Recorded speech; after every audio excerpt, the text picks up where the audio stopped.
Varun sir, एक बार आप M&M financial देखिए और रत्नवीर प्रिसिशन, जरा इन दोनों स्टॉक्स पे आपकी राय दीजिए। एक हमारे दर्शक हैं मनीष शाह जी, पूछ रहे हैं कि इनमें क्या करना चाहिए। क्या इनमें मुझे डिप का वेट करना चाहिए या फिर इन्हीं लेवल्स पे ले लेना चाहिए। एक मॉर्पिन लैब भी है इनके पास, लिया हुआ है 61 रुपीज़ का, उसकी मैं बात करता हूँ। फिर आप वरुण जी एक बार M&M फाइनेंशियल और रत्नवीर प्रिसिशन बता दीजिए इनमें क्या करना है।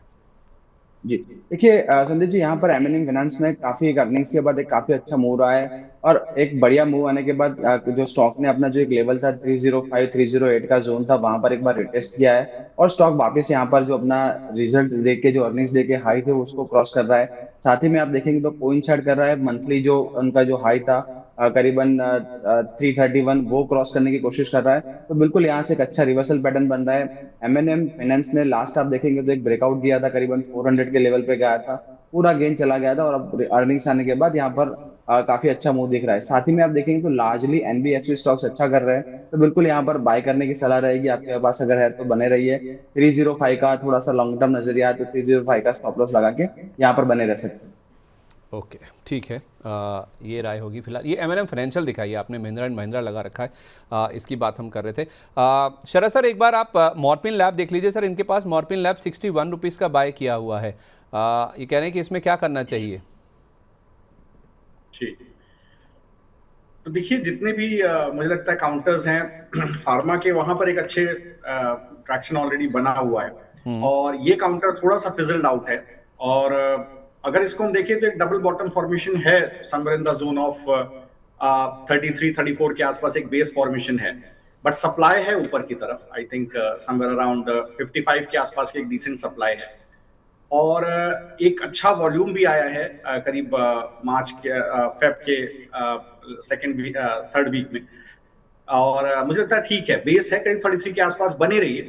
आई थिंक 54 के टारगेट्स पहले रखिएगा। 54 एक बार ब्रीच हो जाए तब एक बार फर्दर स्विंग आपको हो सकता है ऊपर की तरफ करीब 67 की तरफ देखने को मिलेगी। तो बने रही है बिल्कुल। आप स्टॉप लॉस अपना 33 के पास रखिए, वो आए तो एक बार जरूर एक बार संदीप जी से पूछ लीजिएगा। सर फ्रेश भी लिया जा सकता है यहाँ पे, क्योंकि ये 61 पे लेकर बैठे हैं, तो किसी के मन में सवाल आ रहा होगा इन्होंने 61 पे लिया, मुझे 46 पे मिल रहा है, ले लूँ क्या मैं। जी जी, हाँ बिल्कुल, अगर लेना चाहे तो बिल्कुल ले सकते हैं। मुझे ऐसा कुछ इसके अंदर प्रॉब्लम दिखती नहीं है। लेकिन एक मिनट में इसमें फिर, और चूंकि आप एवरेज करने की बात आ रही है तो एक सेकंड के लिए मैं जरा और इसको देख लेता हूँ। तो देखिए, अगर अगर आप देखिएगा नंबर्स को देखिए तो मुझे लगता है ट्रेलिंग 12 मंथ बेसिस पे संदीप जी फ्लैटिश नंबर इसके आएंगे। से अभी नंबर्स नहीं आए हैं, सेल्स फ्लैटिश आएगी, ऑपरेटिंग मार्जिन 8% के आसपास 2% कॉन्ट्रैक्ट होकर के आएगा। दिक्कत थोड़ा सा नंबर्स में रह सकती है। बाजार अगर मान लीजिए एक अनोमली आती है, बाजार अच्छे से बिहेव करता है जो प्राइस एक्शन में दिख रहा है, तो मुझे लगता है कि अगर आप खरीद रहे हैं तो एवरेज भी कर रहे हैं तो स्ट्रिक्ट स्टॉप लॉस 33 रुपए के पास रखिए। 55 के ऊपर निकलेगा तो 60 तो 67 तक के टारगेट्स आपको देखने को मिलेंगे। ठीक है, 55 के ऊपर निकला तो फिर 67 के टारगेट्स भी देखने को मिल सकते हैं। इस स्टॉक पे ज़रूर नज़र रखी जा सकती है।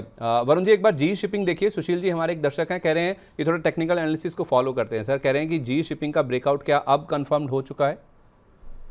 जी बिल्कुल। चलिए जी, देखिए जी शिपिंग में आप देखेंगे तो काफी बढ़िया चार्ट है और डेली चार्ट्स पर अगर आप देखेंगे तो 24 ईएमए पर काफी अच्छा बेस बनाया है। करीबन आप एक रेंज देखेंगे 1500 से लेके 1350 का एक 150 पॉइंट का एक रेंज था, वो रेंज ब्रेकआउट दिया था ऑन 30 अप्रैल। और उसके बाद स्टॉक कंसोलिडेट कर रहा था, वहां पर एक रिटेस्ट किया है 1450 के अराउंड, और स्टॉक फिर से एक ब्रेकआउट करने की कोशिश कर रहा है करीबन 1600 के ऊपर।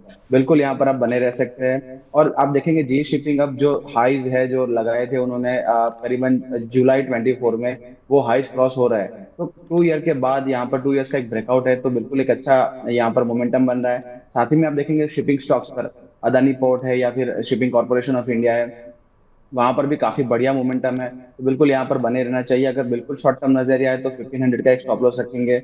और आपको अगर आप पोर्टफोलियो में शामिल करना है तो कोई भी डीप आता है करीबन 1480 1450 के अराउंड, तो यहाँ पर ऐड कर सकते हैं with stop loss of 1350। Okay, ठीक है। शरद सर एक बार लेंस कार्ड देखिए। लेंस कार्ड में आज एक बड़ी ब्लॉक डील हुई है। एक्सपेक्टेड था कि कुछ 7.25 करोड़ शेयरों की ब्लॉक डील होगी। 11 करोड़ शेयरों का सौदा हुआ है सर, 473.40 रुपये के दाम पर। 5,315 करोड़ रुपए की ये ब्लॉक डील है, जिसमें कुछ 6.5% का हिस्सा ट्रांजैक्ट हुआ है sir. Birds eye view, TR capital और एबीजी कैपिटल, इनके एग्जिट होने की खबर है इस ब्लॉक डील के जरिए, जो कि कल शाम को खबर आई थी उसके हिसाब से। आज हुआ क्या सर, इनका आईपीओ का लॉक इन खुला है 6 महीने का। उसके बाद कुछ ऐसे इन्वेस्टर्स हैं जिनका लॉक इन खुला है, तो वो एग्जिट करना चाह रहे हैं, जिस वजह से ये ब्लॉक डील हुई है। और उसके बाद स्टॉक आप देखेंगे तो कुछ 1% के आसपास की नरमी के साथ ट्रेड कर रहा है। वैसे नीचे आज इसने 473 रुपये का डिप मारा था सर, और ब्लॉक डील होने के बाद जो डिप मारा है सर, उसी प्राइस के आसपास तक गया था जहां पे ये ब्लॉक डील हुई। उसके बाद लोअर लेवल से कुछ खरीदारी देखने को मिल रही है। तो क्या सर हर गिरावट पर खरीदने का ही मौका ढूंढना चाहिए? इसके चार्ट्स क्या बता रहे हैं? जी संदीप जी, तो देखिए लेंस कार्ड काउंटर खराब नहीं मुझे दिख रहा है। मुझे लगता है कि जो एक गिरावट आई है, बिल्कुल एक सप्लाई है ऊपर की तरफ। देखिए 520 540 के जोन में एक अच्छी सप्लाई काउंटर में देखने को मिल रही है।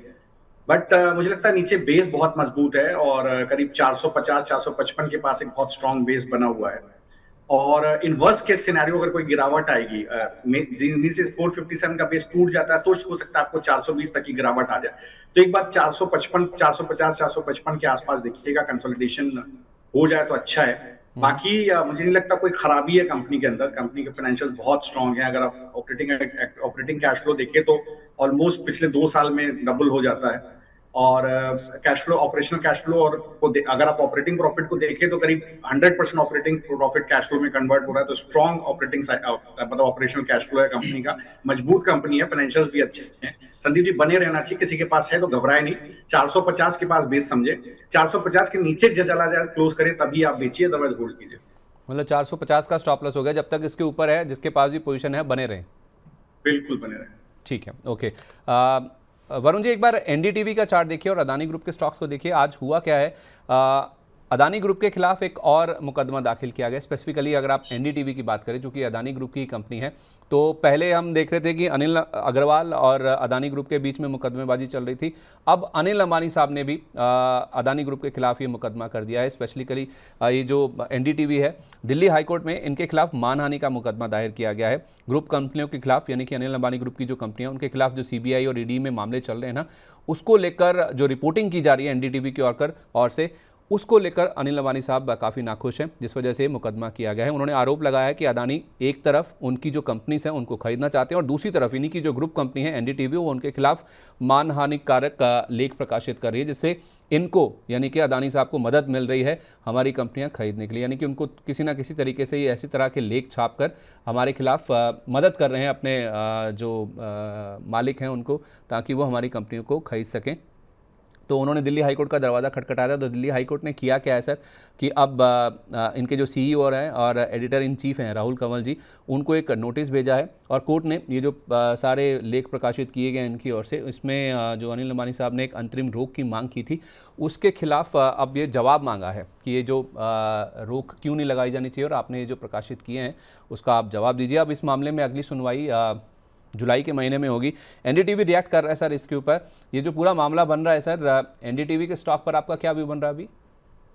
जी देखिए संदीप जी, यहाँ पर एनडीटीवी के स्टॉक में देखेंगे तो स्टॉक एक लगा रहा है, और यहाँ पर इन्वेस्टर्स के यहाँ पर जो कोई रिटर्न्स नहीं बने, और ऐसे जब देखेंगे मीडिया स्टॉक्स में कोई इतना बड़ा रुझान नहीं है, तो यहाँ पर थोड़ा सा स्टॉक ने करीबन 58 56 के जोन में यहाँ पर एक अच्छा एक बेस बनाया था। उसके बाद एक यहाँ पर एक अच्छा बाउंस मिला था करीबन 80 के जोन में, और वहीं पे अब कंसोलिडेट कर रहा है अपना डेली का 52 और 24 ईएमए का राउंड कर रहा है कंसोलिडेट। और ऊपर आप देखेंगे तो 200 एसएमए करीबन 90 के आसपास है।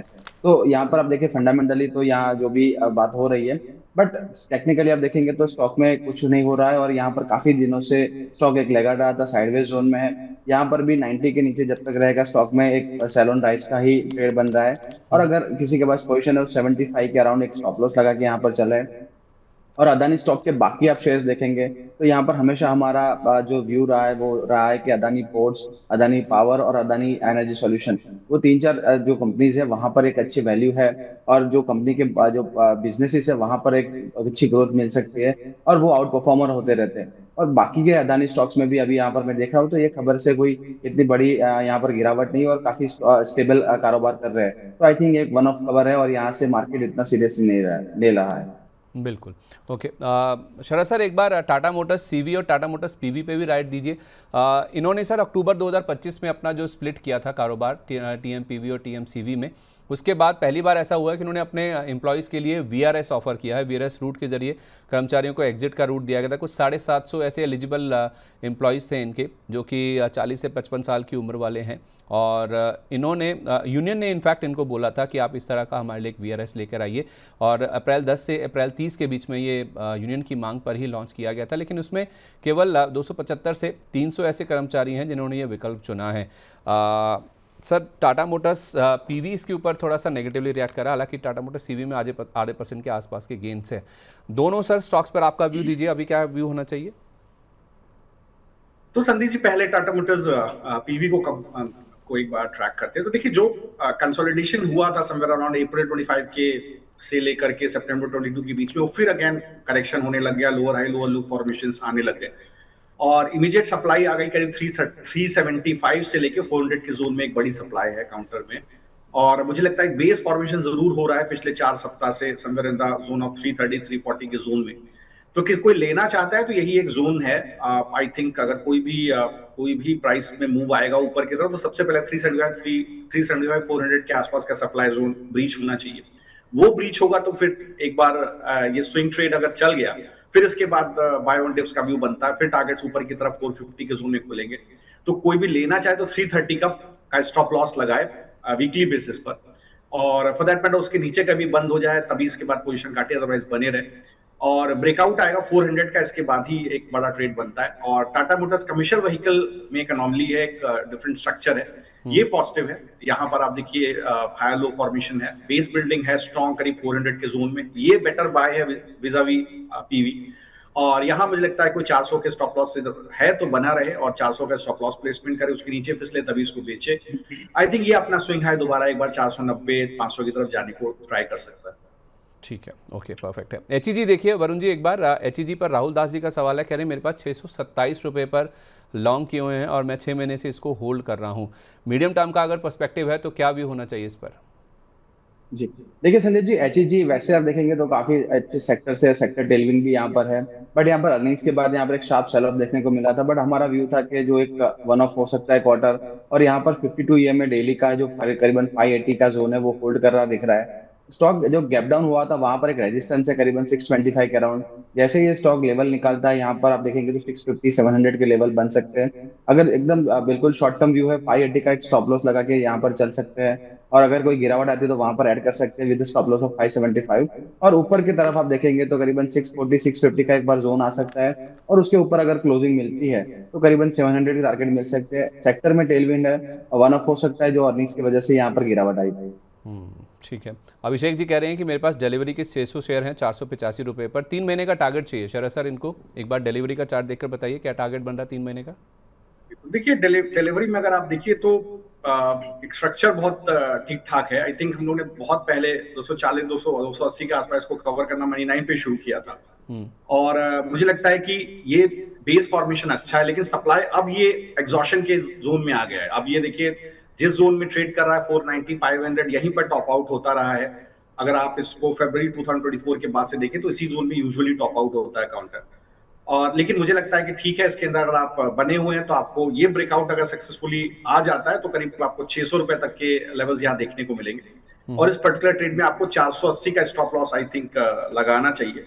और काउंटर ठीक है, 480 के स्टॉप लॉस से अगर आप इसको होल्ड करना चाहते हैं तो आप बिल्कुल होल्ड कर सकते हैं। ओके, वैसे ज़्यादा दूर नहीं है, 482 के आसपास ही ट्रेड कर रहा है, लेकिन यही लेवल है स्टॉप लॉस का, इसको आप फॉलो कीजिए और आपको 600 रुपये तक का मूव देखने को मिल सकता है। श्री ओम दलाल जी कह रहे हैं हुडको के शेयर हैं वरुण जी, इनके पास 164 पर, एक तो हडको है इनके पास, दूसरा यूनियन बैंक है 175 रुपये के रेट पर। 6 महीने का व्यू है सर, आपसे पूछ रहे हैं कि क्या करना चाहिए?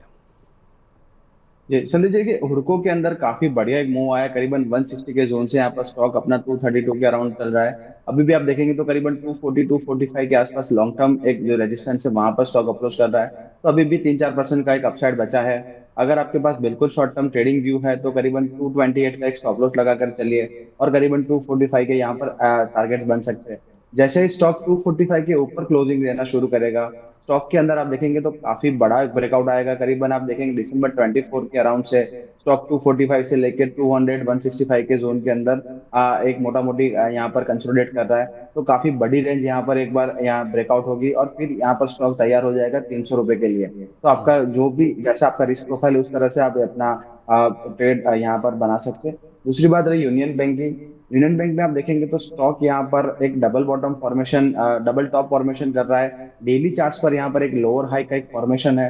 करीबन 158 के आसपास यहाँ पर एक अच्छा सपोर्ट है। 200 एसएमई वहां पर कोइंसाइड कर रहा है। अगर 158 के नीचे जा रहा है तो आपको पोजीशन यहाँ पर एग्जिट कर देनी चाहिए। और 158 के अराउंड अगर क्लोजिंग मिलती है नीचे तो करीबन 140 के लेवल आ सकते हैं।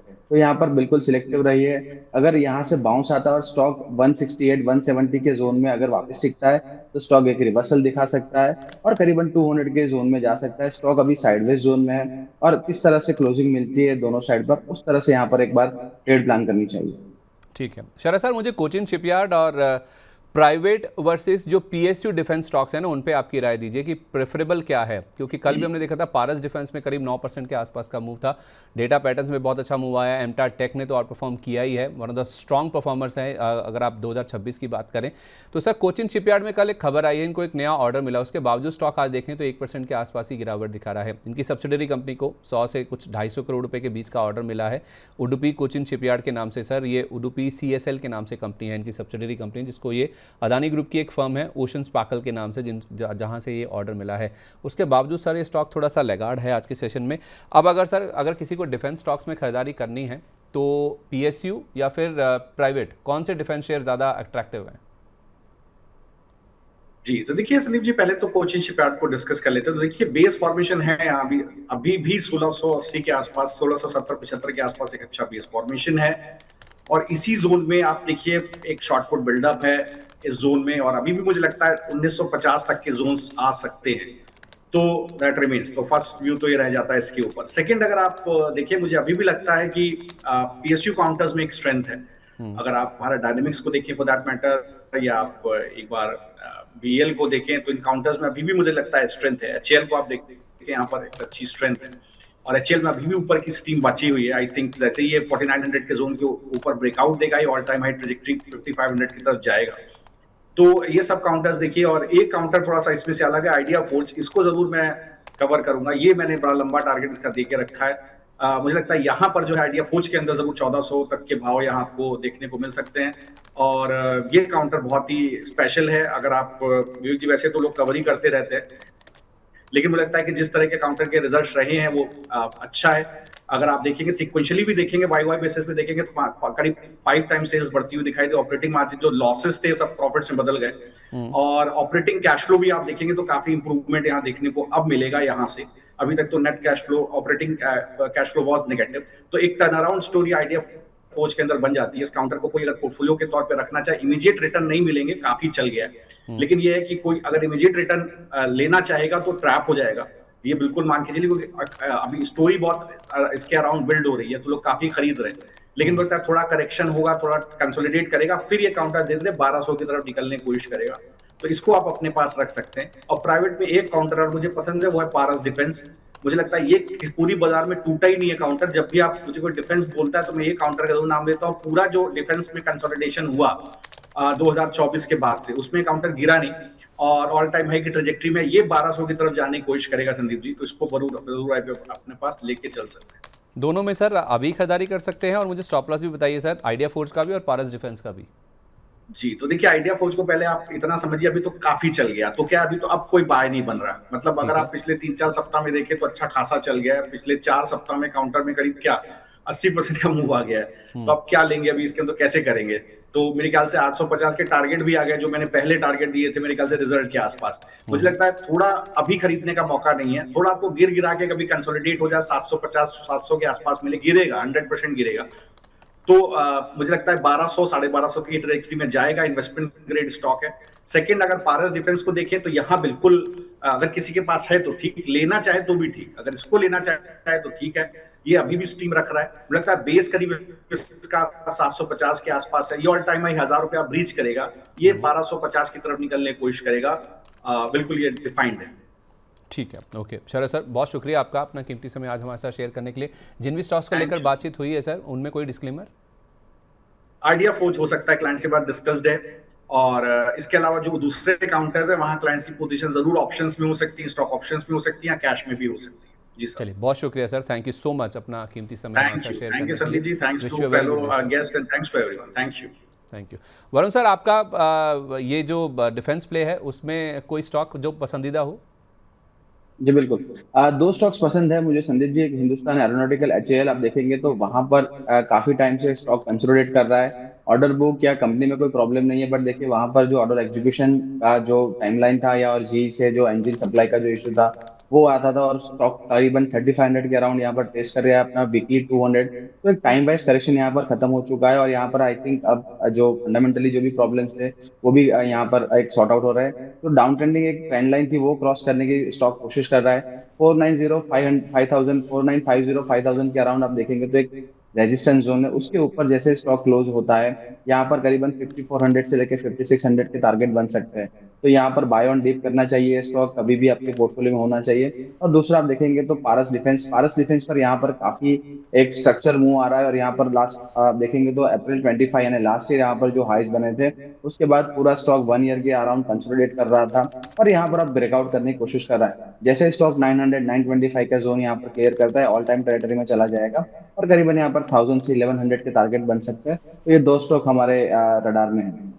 चलिए वरुण सर, बहुत शुक्रिया आपका, थैंक यू सो मच अपना कीमती समय हमारे साथ शेयर करने के लिए। काफ़ी सारे स्टॉक्स हैं जिनके हमारे बातचीत हुई है आज, उनमें कोई डिस्क्लेमर सर जाने से पहले? जी बिल्कुल। संदीप जी देखिए यहाँ पर मेरी या फैमिली कोई पर्सनल पोजीशन नहीं, बीइंग फंड मैनेजर हमारा क्लाइंट के साथ डिस्कशन हो सकता है। सिक्योरिटीज मार्केट है, सब्जेक्ट टू मार्केट स्टॉक कोई भी ट्रेड करे अपने फाइनेंशियल सलाह करके सलाह मशवरा करके करे।